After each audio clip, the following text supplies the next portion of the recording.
Gafi. Entonces, por eso, como la autoridad se da cuenta que hay sujetos obligados que no están cumpliendo con esta ley de prevención, lanza el programa de autorregularización y les dice a todos los que no han cumplido, les voy a dar el beneficio de que no los voy a sancionar si cumplen dentro de este programa, en este programa que se abre en este año 2019. Si ustedes cumplen y envían toda la información que no han enviado en los años anteriores, entonces no los voy a sancionar, porque el objetivo de la autoridad con esta ley, y esto es algo bien importante, el objetivo de la autoridad con esta ley no es estar sancionando a los sujetos obligados. Las multas son altas, pero no porque la autoridad quiera dinero, no porque le interese a la autoridad tener ingresos por las multas que impone. No.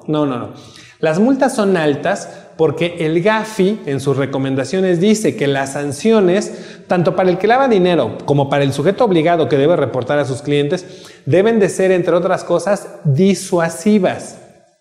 ¿Qué significa que sean disuasivas? Que la multa debe ser tan alta que quien puede ser sancionado diga: voy a cumplir porque no quiero ser sancionado, porque si me sancionan me van a afectar gravemente en mi economía o en mi patrimonio y yo no quiero correr ese riesgo y mejor voy a cumplir. Es decir, me mueve al cumplimiento de la ley. Si la multa fuera baja, los sujetos obligados dirían: ¿para qué le echo tantas ganas al cumplimiento de la ley? Total, si nos multan, pues la pagamos. Corremos el riesgo. No se trata de eso. Por eso las multas son elevadas, porque el Gafi dice que deben ser altas, disuasivas, para que el sujeto obligado cumpla. Entonces, la autoridad no quiere estar multando a la gente y no quiere estarle cobrando dinero. Lo que quiere es que cumplan. Por eso las multas son elevadas y por eso sale este programa de autorregularización en donde la autoridad nos dice: a ver, no te quiero sancionar. Lo que quiero es que cumplas. Si tú no has cumplido con la ley y cumples dentro de este programa, no te voy a sancionar, porque no quiero ponerte multas, no quiero que me estés dando tu dinero. No, lo que quiero es que cumplas, que me des información, porque la información le va a servir para lo que ya dijimos. Bien, entonces por eso surge este programa de autorregularización, para que la autoridad obtenga la información que no ha obtenido en estos últimos años, desde que entró en vigor la ley. Y aquí viene algo importante. El programa de autorregularización dice que abarca un periodo de 2013. Hay un error porque el programa dice que de julio 2013 a diciembre de 2018, cuando la ley, estas obligaciones de identificar a los clientes y reportar las operaciones, entraron en vigor hasta septiembre de 2013. Pero bien, entonces la autoridad quiere que cumplamos de septiembre de 2013 a diciembre de 2018 con la información que no hemos enviado, para que toda esa información la tenga y pueda hacer sus análisis. Y podríamos decir: bueno, ¿y por qué desde 2013? Si ya tiene tanto tiempo, ya tiene más de 5 años. Bueno, porque el delito de lavado de dinero prescribe en un plazo mínimo de 10 años. Si la autoridad en este momento quisiera investigar a alguien por lavado de dinero, estamos en 2019. Lo podría investigar por 2018, 17, 16, 15, 14, 13, 12, 11, 10 y 9. 2009. Por eso le es importante a la autoridad información de 2013, 2014, que es cuando entró en vigor esta ley, porque todavía son conductas que la autoridad puede investigar. Entonces, por eso es que abren este programa de autorregularización, que vamos a ir comentando con más amplitud. Bien, entonces, creo que ya ha quedado claro qué es el lavado de... bueno, no, nos falta una parte. El Gafi en este informe que rinde en el año 2018, respecto de la visita que le hizo a México, dijo que detectó que en México hay 3 principales fuentes de recursos ilícitos, de dinero sucio. 3 principales fuentes. Y dijo, una de ellas es el tráfico de droga. Otra de ellas es la corrupción. Y una tercera es la evasión fiscal. Esto por lo que comentábamos hace un momento de que el lavado de dinero o las operaciones con recursos de procedencia ilícita son aquellos que provienen de cualquier actividad ilícita, no nada más del tráfico de droga, de cualquier actividad ilícita.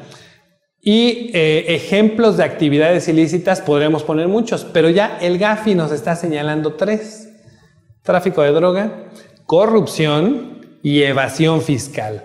Claro que el tráfico de droga ya lo sabíamos, nos quedaba muy claro. Claro que genera recursos ilícitos y cuando el traficante de droga utiliza esos recursos está lavando dinero. Pero algo que no nos quedaba muy claro, tuvo que venirlo a decir el GAFI, es que la corrupción genera recursos ilícitos y quien utiliza esos recursos está lavando dinero. Y que la evasión fiscal genera recursos ilícitos y quien utiliza esos recursos está lavando dinero. Cuando hablamos del narcotraficante, bueno, pues un narcotraficante pensamos en una persona con un perfil criminal muy definido. No tenemos problema en identificar eso. Pero cuando hablamos de corrupción y de evasión fiscal, ¿de qué tipo de personas estamos hablando? Bueno, cuando hablamos de corrupción, los que incurren en actos de corrupción, en hechos de corrupción, son los servidores públicos. En algunas ocasiones se ve involucrado algún particular, pero principalmente el servidor público. Cuando el servidor público comete actos de corrupción que le generan ganancias, que le generan recursos, esos recursos son ilícitos porque son producto del acto ilícito de la corrupción. Cuando esos recursos obtenidos ilícitamente son utilizados, son depositados, transferidos, etc., el servidor público está lavando dinero. Y cuando pensamos en un servidor público, ¿cómo es la imagen que tenemos de él? Bueno, una persona que anda bien vestida, a veces también anda de traje y corbata, lo vemos en la televisión, en ruedas de prensa, hablando ante un auditorio.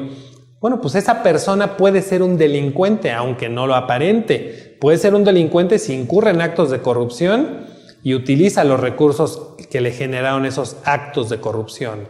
No nada más el narcotraficante lava dinero, sino también el servidor público.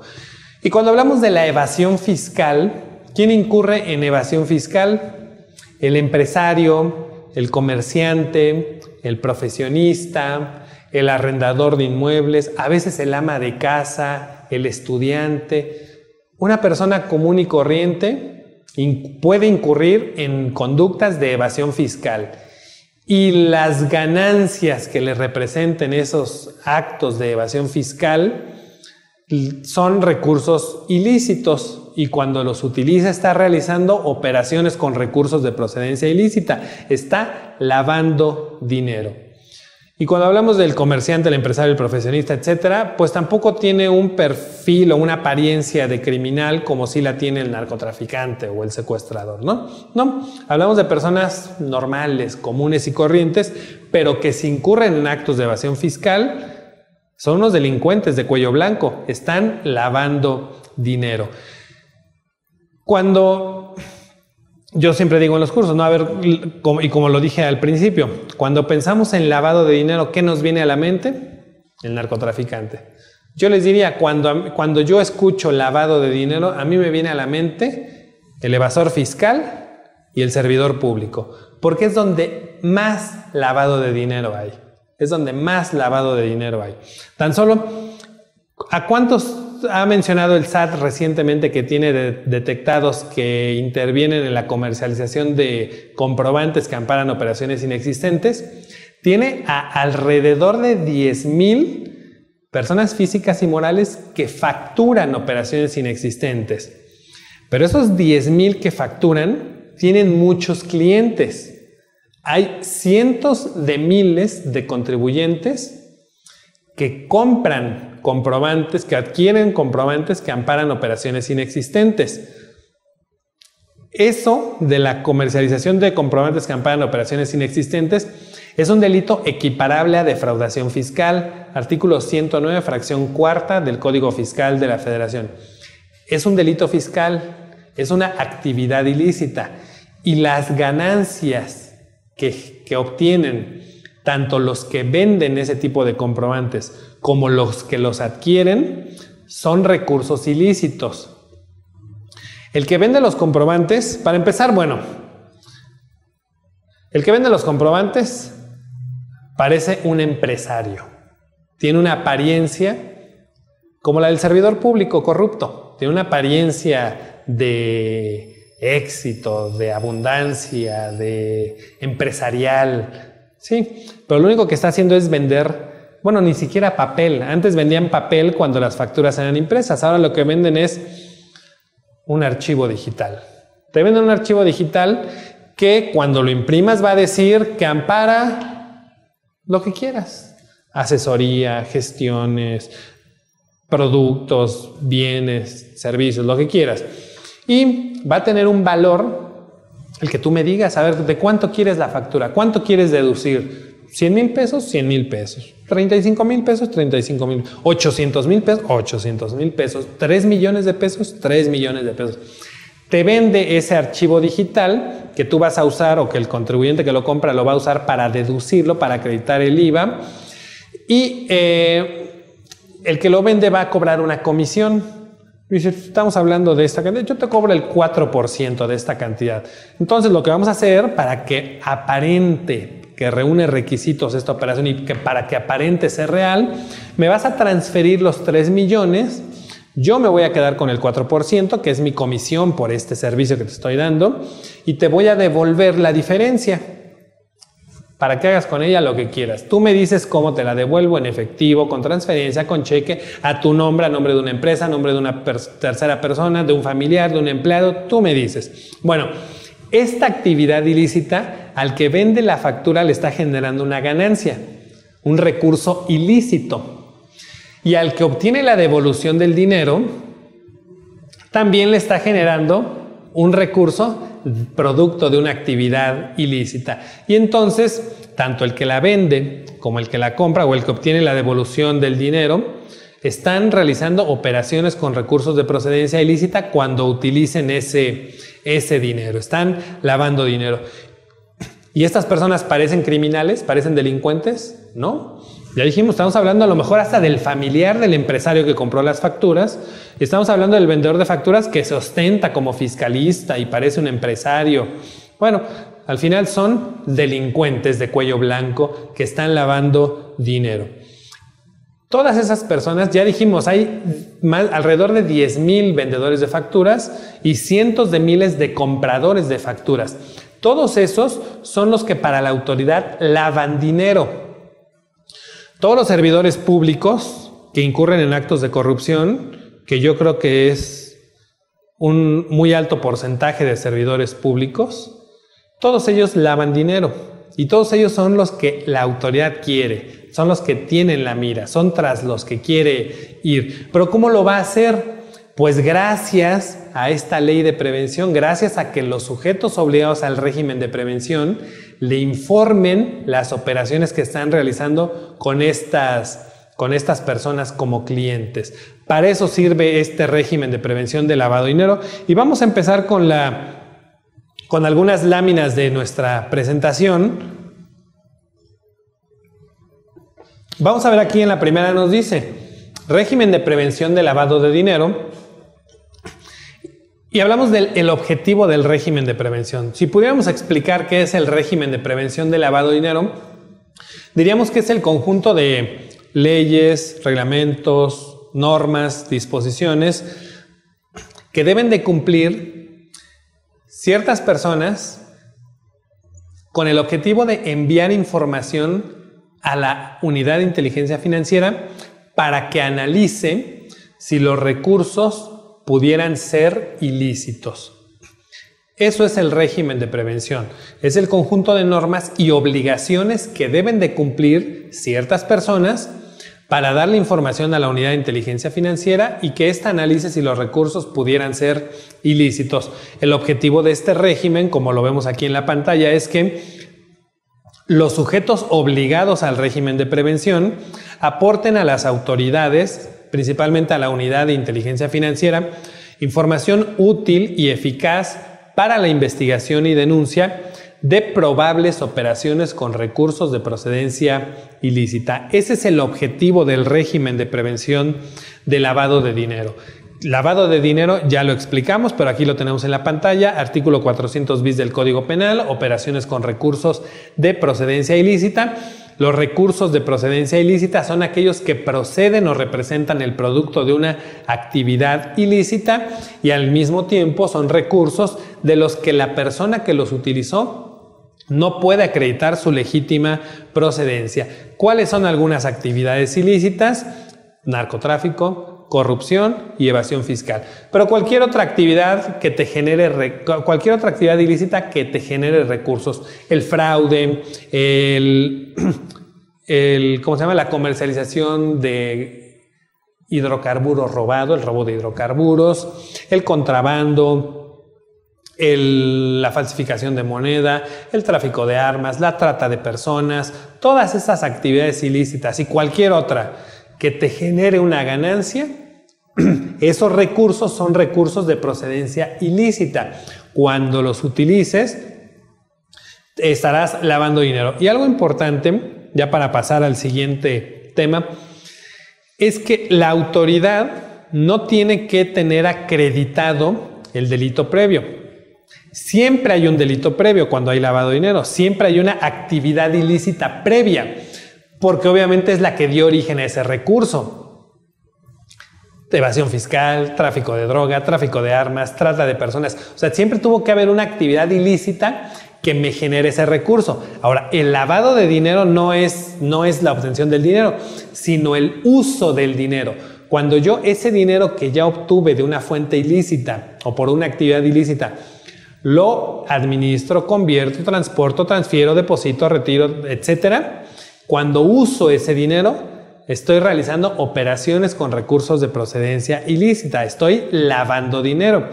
Y algo importante, el lavado de dinero no requiere de otra cosa más que el dinero provenga de una actividad ilícita y que yo lo use en alguna de las conductas que señala el 400 bis. No es necesario que haga una serie de mecanismos o de movimientos para tratar de ocultar el origen del dinero, que use una empresa fachada, que mande el dinero a un paraíso fiscal, que cree un negocio. No. Con que yo le dé uso a ese dinero, estoy lavando dinero. En el artículo 400 bis hay una conducta muy sencilla. Dice al que posea. Si yo poseo dinero que es producto de una actividad ilícita, estoy realizando operaciones con recursos de procedencia ilícita, estoy lavando dinero. Lo único que tengo que hacer es poseerlo. Ya no tengo que hacer nada más. Por eso, cuando las autoridades en algún aeropuerto, en algún retén, detectan a alguien que tiene en su posesión o en algún cateo a un domicilio, encuentran que esa persona tiene dinero en su posesión, si ese dinero es ilícito y él no puede acreditar la legítima procedencia, eso es lavado de dinero, ¿eh? Eso es lavado de dinero. Hay un caso que estuvo sonando hace como 2 o 3 años en Mexicali, en donde entraron al domicilio de una persona y encontraron dinero en efectivo, $1 millón aproximadamente y 7 millones de pesos aproximadamente. La autoridad aseguró el dinero. La policía aseguró el dinero y denunciaron o llevaron a esta persona ante el Ministerio Público acusado de probable lavado de dinero. ¿Por qué? Pues porque él estaba en posesión de dinero que no se sabe cuál es su procedencia ilícita. Si dentro del procedimiento, dentro de la investigación, él demostraba el origen lícito de ese dinero, bueno, pues no había problema. Pero si no lograba demostrar el origen lícito de ese dinero, pues entonces pudiera estar siendo sancionado por el delito de lavado de dinero. Y él, de hecho, en las notas periodísticas de ese entonces, cuando le preguntaban a la persona, a ese señor, al dueño de la casa, él decía, pero yo no soy narcotraficante, yo no lavo dinero, yo soy un empresario. El dinero es producto de las ventas de mi empresa, una parte es una herencia que recibí. ¿Qué tenía que hacer en la investigación? Demostrar eso, demostrar que el dinero efectivamente provenía de las ventas de su empresa. demostrar que el dinero efectivamente provenía de una herencia, pero si nada más lo expresaba verbalmente, pues eso no demostraba nada. Y ahí vemos un ejemplo de lavado de dinero en la modalidad de posesión de recursos de procedencia ilícita. No es necesario mayores acciones. Bien, entonces eso es lavado de dinero. Y lo que buscamos con este régimen, o lo que se busca con este régimen de prevención de lavado de dinero, es detectar ese recurso. Pero vamos a ser más claros y más amplios en esto.